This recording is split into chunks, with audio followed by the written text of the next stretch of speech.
الحمدللہ رب العالمین والصلاة والسلام علی رسولہ الکریم وعلی آلہ واصحابہ اجمعین الی یوم الدین، اما بعد۔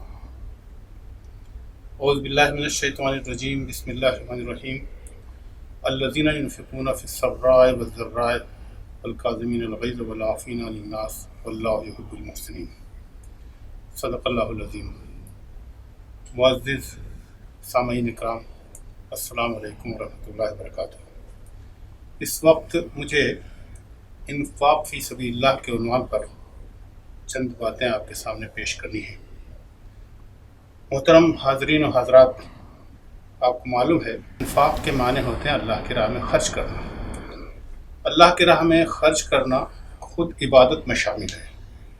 اسلام کے جو ارکان ہیں، نماز، روزہ، حج، اس کے بعد زکوٰۃ آتی ہے۔ زکوٰۃ کے معنی ہوتے ہیں ایک متعین، ایک مقرر رقم اللہ کی راہ میں غریبوں پر خرچ کرنا۔ لیکن زکوٰۃ کے علاوہ بھی اللہ تعالیٰ اپنے نیک بندوں سے، اپنے مومنین سے مطالبہ کرتا ہے کہ وہ جو کچھ اللہ نے ان کو دیا ہے اس میں سے وہ اللہ کی راہ میں خرچ کریں۔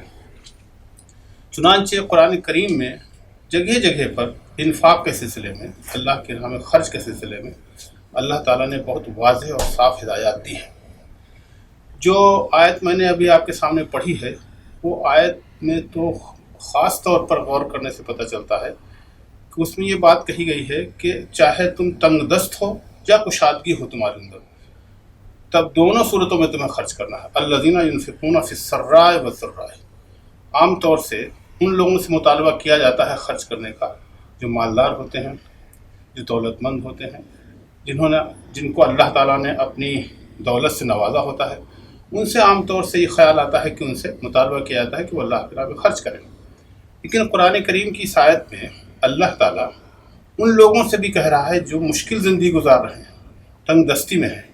اس سے معلوم ہوا کہ اللہ کو یہ بات بہت پسند ہے کہ وہ جو کچھ اللہ نے ان کو دیا ہے اس میں وہ اللہ کی راہ میں خرچ کرے۔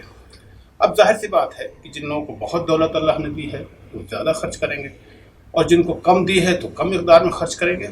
ایک آدمی بہت مالدار ہے تو 10,000 روپے خرچ کر سکتا ہے، لیکن آدمی ایک مزدور ہے اور ایک مزدوری کرتا ہے 200-300 روپے کماتا ہے، تو بندہ مومن سے اللہ کا مطالبہ یہی کہ چاہے وہ 5 روپے خرچ کرے یا 2 روپے خرچ کرے یا 10 روپے خرچ کرے، لیکن اسے بھی خرچ کرنے کی عادت ڈالنی چاہیے۔ تو اس میں بڑی اہم یہ بات کہی گئی ہے۔ قرآن کریم میں دوسرے مقامات پر بھی خرچ کرنے پر بہت ابھارا گیا ہے، اور آپ دیکھیں گے کہ مختلف اسلوب اور انداز اختیار کیے گئے ہیں خرچ کرنے کے سلسلے میں۔ مثال پر کہا گیا انفقوا مما رزقناکم من قبل ان یأتی احدکم الموت، خرچ کر لو اپنے اس رزق میں سے جو ہم نے تمہیں دیا ہے اس سے پہلے کہ تمہیں موت آ جائے۔ تو گویا اس میں 2-3 باتیں کہی گئی کہ خرچ کرنا، وہ رزق جو تمہیں ملا ہے، جو کشادگی تمہیں ملی ہے، وہ دولت ملی ہے، وہ اللہ تعالیٰ کی طرف سے دی ہوئی ہے۔ تو عام طور سے کئی بار یہ ہوتا ہے کہ آدمی کو جب دولت مند ہو جاتا ہے، جب پیسے والا ہو جاتا ہے، تو وہ یہ سمجھتا ہے کہ اس نے جو کچھ کمایا ہے وہ اس کی اپنی محنت کا اور اس کی تدبیر کا نتیجہ ہے۔ لیکن اللہ تعالیٰ قرآن کریم کی اس آیت میں یہ فرما رہا ہے کہ جو ہم نے تمہیں رزق دیا ہے اس میں سے خرچ کرو۔ اور دیکھیے خرچ کرنے کے سلسلے میں بھی کہا گیا اس سے پہلے کہ تمہیں موت آ جائے، موت کو بھی یاد دلایا گیا ہے کہ خرچ کرنا اتنی بڑی عبادت ہے کہ اللہ تعالیٰ کہہ رہا ہے اس سے پہلے کہ تمہیں موت آیا تم اللہ کی راہ میں خرچ کر لو۔ پھر اس کو دوسرے اسلوب میں بھی آگے قرآن کریم میں سورہ بقرہ میں کہا گیا ہے انفقوا مما رزقناکم من قبل ان یأتی یوم لا بیع فیہ ولا خلۃ ولا شفاعۃ، خرچ کرو اس سے پہلے وہ وقت آ جائے کہ نہ تو کوئی سفارش کرنے والا ہوگا اور نہ کوئی مددگار ہوگا۔ تو اس سے معلوم یہ ہوا کہ، اور اس کے علاوہ بہت سے قرآن کریم کی آیات ہیں جس میں ایک بندے مومن کو خرچ کرنے پر ابھارا گیا ہے۔ میں اس پر بہت غور کرتا ہوں کہ یہ بات اللہ تعالیٰ نے خرچ کرنے پر کیوں ابھارا ہے، اتنا مال کے خرچ کرنے پر اتنا کیوں ابھارا گیا ہے، اور یہ بڑی عبادت کیوں قرار پائی ہے۔ اسے کئی باتیں معلوم ہوتی ہیں۔ ایک بات تو یہ معلوم ہوتی ہے کہ دین اسلام اصلاً ایک ایسا نظام زندگی ہے جو انسانوں کو دنیا میں بھی کامیابیوں سے ہمکنار کرتا ہے اور آخرت کی فلاح بھی چاہتا ہے، اور انسانی زندگی کے بہت سے مسائل بھی حل کرتا ہے۔ آپ جانتے ہیں کہ اللہ تعالیٰ نے اس دنیا میں سب کو برابر نہیں رکھا ہے۔ کسی کو کچھ زیادہ دیا ہے، کسی کو کچھ زیادہ دیا ہے، یہ اللہ کی تقسیم ہے جو کچھ ہمیں ملا ہوا ہے۔ چنانچہ قرآن میں کہا گیا ہے کہ ہم نے بعض لوگوں سے زیادہ دیا، اور یہ اس لیے دیا تاکہ ان کا امتحان لیں۔ اور یہ نظام زندگی اور نظام دنیا کا چل نہیں سکتا، سارے لوگ اگر مالدار ہوں تو چھوٹے موٹے کام کون کرے گا؟ یہ نظام زندگی چلے گا ہی اس طرح کہ جب کچھ لوگ کو کم دیا جائے، کچھ لوگوں کو کچھ بہت سے پہلوؤں سے زیادہ دیا جائے۔ تو اللہ تعالیٰ کی تقسیم جو ہے اس میں اس پہلو سے اگر دیکھا جائے تو کچھ لوگ اس میں محروم ضرور رہیں گے۔ تو اللہ تعالیٰ سب کی کفالت چاہتا ہے۔ تو انسانی زندگی کے مسائل تبھی حل ہوں گے جب لوگ اللہ کی راہ میں خرچ کریں گے۔ جن کے پاس نہیں ہے پیسہ، ان کے پاس بھی گردش کرتا رہے۔ اس سے معاشی مسئلہ بھی حل ہوتا ہے، اور ملک کی اکنومی بھی اور اس کی معیشت پر بھی بہت اچھا اثر پڑتا ہے۔ جہاں جہاں پر بھی زکوٰۃ اور صدقات اور انفاق کا جذبہ زیادہ پایا جاتا ہے، وہاں غربت بھی کم ہوتی ہے اور معیشت بھی بہت بہتر انداز میں چلتی ہے۔ آپ کو معلوم ہے معیشت کا، اکنومی کا بہت بنیادی اصول یہ ہے کہ پیسہ ایک جگہ نہ جمع ہونے پائے، بلکہ منی سرکولیشن میں رہے۔ معیشت کا بہت بنیادی اصول یہی ہے کہ منی سرکولیشن میں رہے۔ چنانچہ اللہ تعالیٰ نے اپنے اس حکم سے کہ اللہ کی راہ میں خرچ کرو، تو مالدار کا پیسہ ایک خاص مقدار میں ضرور غریبوں تک پہنچتا ہے، اور جب غریبوں تک پہنچتا ہے تو ایک بڑی تعداد ایسی لوگوں کی ہوتی ہے جو غریب ہیں، ان کے اندر بھی قوت خرید پیدا ہوتی ہے۔ جب قوت خرید پیدا ہوتی ہے تو وہ چیزوں کو خریدتے ہیں، اکنومی اپنے آپ بوسٹ کرنے لگتی ہے۔ تو اگر اللہ کی راہ میں جو لوگ خرچ کیا جاتا ہے، اور پیسہ ان لوگوں کے پاس بھی ہوتا ہے جو معاشرے کے اور سماج کے محروم لوگ ہیں، جن کے پاس پیسہ نہیں ہے، تو وہ بھی خرچ کرتے ہیں، اور جب خرچ کرتے ہیں تو اکنومی بوسٹ ہوتی ہے۔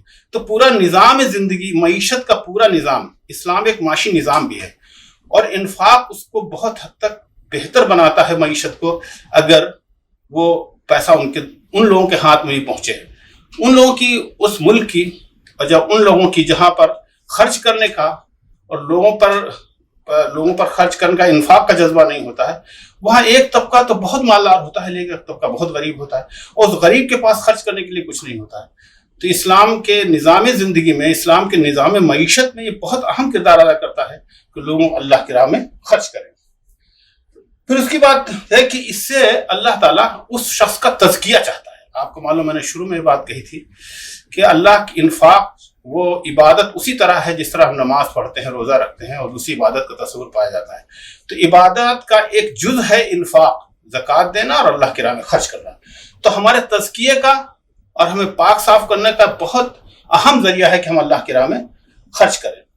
جب اللہ کی راہ میں خرچ کرتے ہیں تو اس پورے معاشرے پر جو اس کے اثرات پڑتے ہیں اس کا میں تذکرہ یہاں کرنا چاہوں گا۔ ایک بڑی بات تو یہ ہوتی ہے کہ انسان میں ہمدردی اور خیرخواہی کا جذبہ پیدا ہوتا ہے۔ جب آدمی لوگوں پر خرچ کرتا ہے تو جو غریب لوگ ہیں ان کے بڑے لوگوں سے نفرت نہیں ہوتی، بلکہ ان سے بھی محبت پیدا ہوتی ہے، اور بڑے لوگوں کو بھی محبت ان سے پیدا ہوتی ہے۔ تو ایک انسانی ہمدردی پیدا ہوتی ہے جو ایک اعلیٰ قدر ہے، ایک اعلیٰ ویلو ہے سماج کی، جن سے جو سماج میں جب آتی ہے تو ایک بہتر سماج، ایک اچھا معاشرہ بنتا ہے۔ دوسری بات یہ ہے کہ انسان کو اصل خوشی تبھی حاصل ہوتی ہے جب وہ کسی کو کچھ دیتا ہے۔ اللہ تعالیٰ چاہتا ہے کہ وہ خوشی کی زندگی گزارے، تو اس کے لیے ضروری ہے کہ اس کو مسرت اصل حاصل ہوتی ہے۔ عطا اور بخشش اللہ کی ایک صفت ہے، گیونگ جو ہے، لوگوں کو دینا جو ہے، وہ اللہ کی صفت ہے۔ تو اللہ تعالیٰ ایک انسان کو اصل خوشی جب ہوتی ہے جب اس کو وہ اللہ کی راہ میں خرچ کرتا ہے، اللہ کی وہ صفت اس کے اندر پیدا ہوتی ہے۔ اللہ تعالیٰ سورہ بقرہ میں یہ بات فرماتا ہے کہ یہ جو عطا اور بخشش ہے وہ اس سے اور بڑھا چڑھ کر اللہ پھر دیتا ہے۔ اگر آپ کسی کو عطا کرتے ہیں، دیتے ہیں، تو چنانچہ سورہ بقرہ کی آیت نمبر 261 میں بات کہی گئی ہے، ایک مثال دے دی گئی ہے کہ اگر آدمی کوئی ایک دانہ خرچ کرتا ہے تو اس میں 100 بالیاں نکلتی ہیں، ہر بالی میں 100 دانے ہوتے ہیں، تو 700 گنا تک بڑھا کر دیتا ہے۔ تو اس طرح سے اب اس کے مقابلے میں، خرچ کرنے کے مقابلے میں آدمی، یعنی اگر کوئی آدمی سخی ہوتا ہے، سخی کا مطلب بخیل ہوتا ہے، اور اگر بخالت پر لوگ آ جاتے ہیں تو وہ جو لوگ بخیل ہوتے ہیں وہ معاشرہ بہت نفرت ہوتی ہے، ایک دوسرے کام نہیں آتے ہیں، معاشرے میں خرابیاں پیدا ہوتی ہیں۔ اسی لیے قرآن میں آخری بات ختم کرتا ہوں کہ جو لوگ، جہاں بخالت ہوتی ہے، جہاں کنجوسی ہوتی ہے، جہاں اللہ کے خرچ نہیں کیا جاتا ہے، وہاں وہ معاشرہ بھی ایک دوسرے سے نفرت کرنے والا ہوتا ہے، ایک اچھا معاشرہ نہیں ہوتا ہے۔ اور پھر قرآن کریم نے ایک اعلان بھی کیا ہے وَمَن یُوقَ شُحَّ نَفْسِهِ فَأُولَٰئِکَ هُمُ الْمُفْلِحُونَ، جو لوگ بخالت سے یعنی کنجوسی سے بچا لیے گئے وہی لوگ اصلاً کامیاب لوگ ہیں۔ دنیا اور آخرت دونوں کی کامیابی اسی میں ہے کہ ہم اللہ کی راہ میں خرچ کریں، اور اس عبادت پر خاص طور سے رمضان کا مہینہ جو آنے والا ہے، کل سے یا پرسوں سے شروع ہوگا، ہم اس پر اللہ کے رسول فرماتا ہے کہ یہ جیسے ہوا فائدہ لوگوں کو پہنچاتی تھی، رمضان کے مہینے میں اللہ کے رسول اسی طرح لوگوں کو فائدہ پہنچاتے تھے، جو کچھ ہوتا تھا لوگوں کو دیتے تھے، کوئی کہیں کسی سے انکار نہیں ہوتا تھا، کسی کو منع نہیں کرتے تھے۔ تو ہمارا خیال ہے اللہ کے رسول کی سنت پر ہمیں عمل کرنا ہے، اور انفاق کا جذبہ اور ابھرے اور بڑھے، اس پر آگے آنا ایک بہت اچھا موقع آ رہا ہے۔ اس مہینے میں لوگ زکوٰۃ صدقات نکالتے ہیں، ہمیں بھی چاہیے کہ ہم زکوٰۃ صدقات صرف نکالیں ہی نہیں بلکہ لوگوں کو ابھاریں بھی اس پر، اور ایک ایسا ماحول بنائیں جہاں غربا اور یتیموں، بیواؤں، پریشان لوگوں کے ساتھ ہم کچھ کر سکیں۔ وآخر دعوانا ان الحمدللہ رب العالمین۔